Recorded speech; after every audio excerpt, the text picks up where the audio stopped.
Voici comment paramétrer l'accès au serveur pédagogique depuis l'extérieur du collège.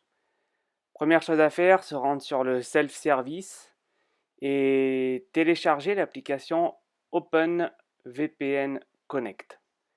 Alors c'est une application qui va créer une sorte de tunnel sécurisé entre l'extérieur du collège et le serveur pédagogique qui est à l'intérieur du collège. Je rappelle que le serveur pédagogique, c'est le lieu où sont stockés les documents personnels de chacun d'entre vous, ainsi que les documents qui sont déposés par les professeurs dans les dossiers classe, par exemple, pour réaliser les activités. Alors, une fois l'application installée, on va chercher le fichier que je vous aurai envoyé au préalable par mail.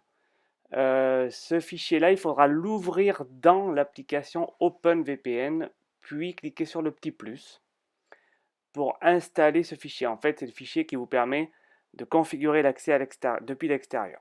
Ensuite, on se rendra dans Réglages, dans Général, puis dans OpenVPN. Et là, on ira cocher Force, AES, CBC, etc. C'est une opération qu'il faut faire une seule fois. Ensuite, vous saisissez vos identifiants de connexion. C'est ceux que vous saisissez habituellement quand vous vous connectez au serveur à l'intérieur du collège. Vous faites Save, puis Connecting. Et là, on s'aperçoit en fait en haut à gauche qu'il est apparu un petit logo VPN qui explique que vous êtes connecté maintenant au réseau, au serveur pédagogique du collège.